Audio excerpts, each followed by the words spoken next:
بسم اللہ الرحمن الرحیم۔ السلام علیکم ناظرین، علاقائی خبروں کے ساتھ میں ہوں علی حسن صابری اور آپ دیکھ رہے ہیں نوائے نیشن۔ آیا نہ ہوگا اس طرح حسن و شباب ریت پر، گلشن فاطمہ کے تھے سارے گلاب ریت پر۔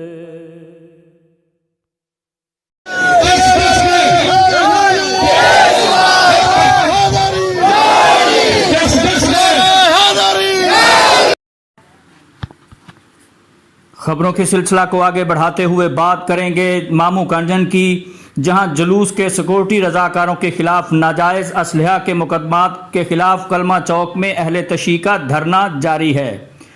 دھرنے میں سینکڑوں مرد و خواتین شریک ہیں۔ شرکاء کا مقدمات ختم کرنے تک پولیس کے خلاف احتجاجی دھرنا جاری رکھنے کا اعلان۔ مظاہرین نے چاروں طرف سے روڈ بند کر کے چوک میں دھرنا دے رکھا ہے۔ دھرنا 2 گھنٹے سے جاری ہے۔ انتظامیہ کے کسی افسر نے بھی دھرنا ختم کرانے کی کوشش نہیں کی۔